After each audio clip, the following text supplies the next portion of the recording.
warahmatullahi wabarakatuh.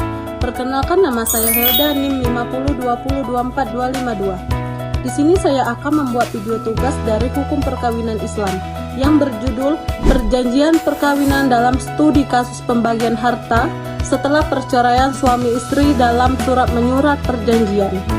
Perkawinan Undang-Undang Hukum Perdata Pasal 37 Nomor 1 Tahun 1974.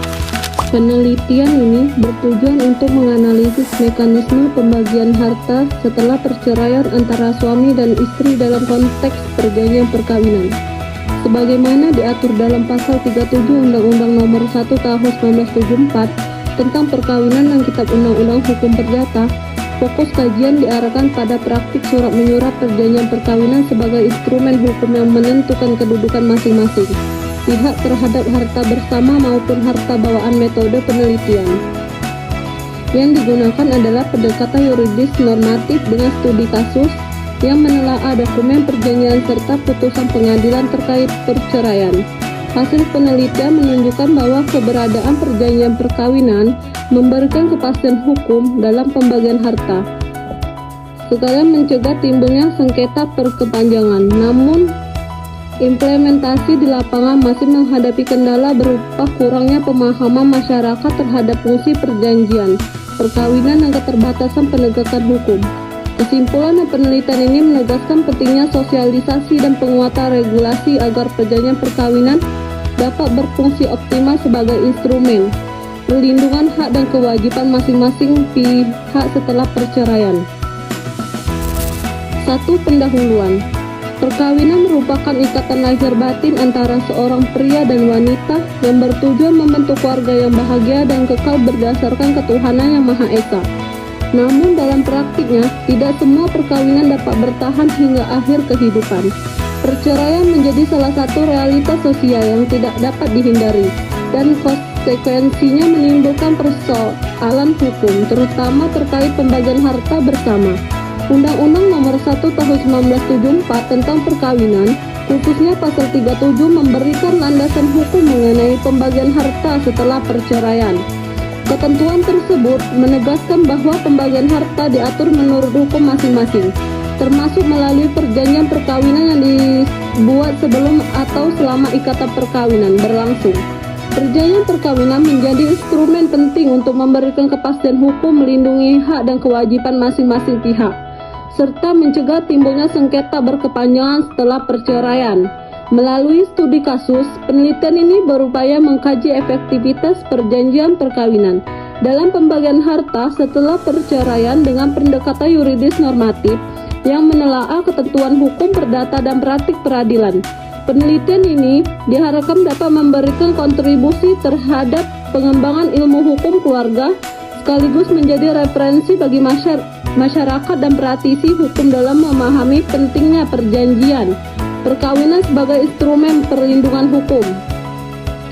1. Jenis pendekatan penelitian. Penelitian ini menggunakan jenis penelitian yuridis normatif.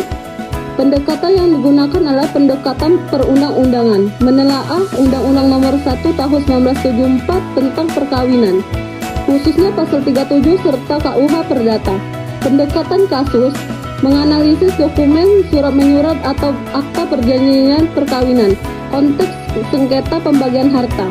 2. Sumber data. Data digunakan adalah data sekunder yang terdiri dari bahan hukum primer Undang-Undang Nomor 1 Tahun 1974 dan perubahannya Undang-Undang Nomor 16/2019 Kitab Undang-Undang Hukum Perdata (BEW) serta putusan Mahkamah Konstitusi Nomor 669 PUU 13/2015 terkait perjanjian kawin.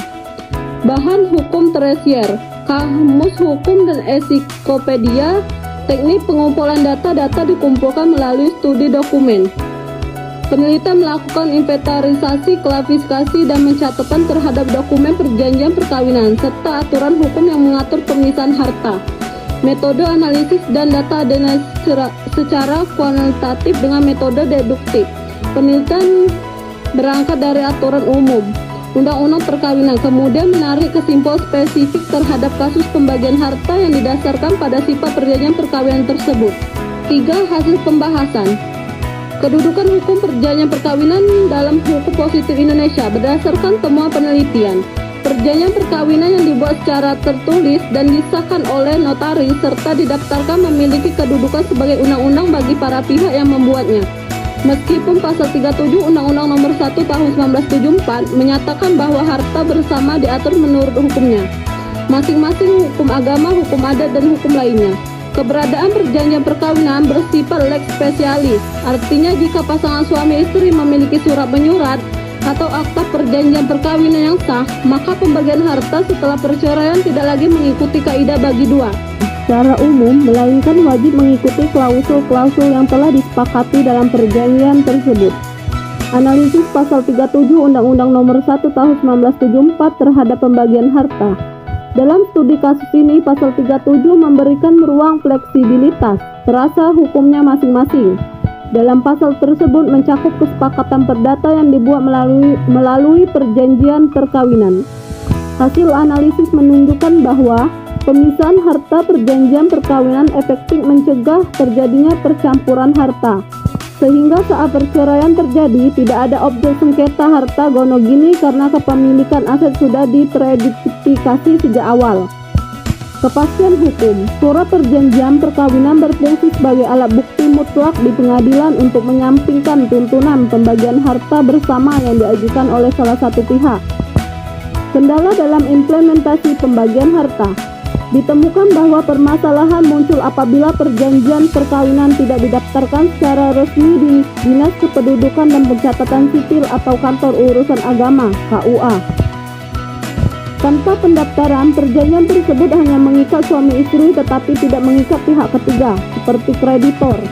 Namun dalam konteks perceraian, selama surat tersebut memenuhi syarat sah, perjanjian sesuai pasal 1320 KUH Perdata, hakim cenderung memprioritaskan isi perjanjian tersebut sebagai wujud penghormatan terhadap asas kebebasan berkontrak.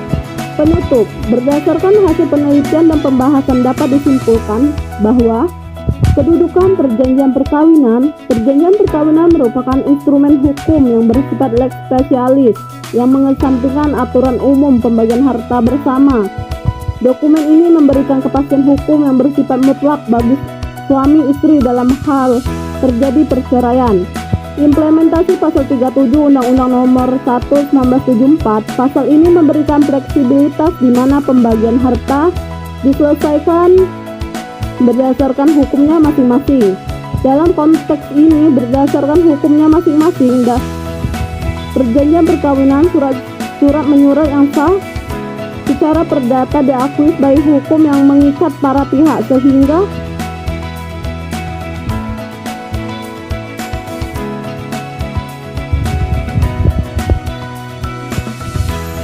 sehingga pembagian harta tidak harus dibagi rata, melainkan sesuai kesepakatan yang tertuang dalam perjanjian.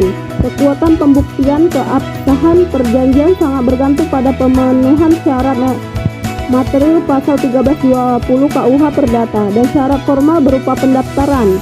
Perjanjian yang terdaftar secara resmi menjadi alat bukti paling kuat untuk memitigasi sengketa harta di pengadilan. Saran, bagi masyarakat, calon pasangan suami istri atau pasangan yang sudah terikat perkawinan disarankan untuk membuat perjanjian perkawinan secara notaril dan segera mendaftarkan ke instansi terkait KUA atau Disduk Capil guna menjamin perlindungan hukum yang menyeluruh bagi terhadap pasangan maupun pihak ketiga. Sekian, terima kasih. Wassalamualaikum warahmatullahi wabarakatuh.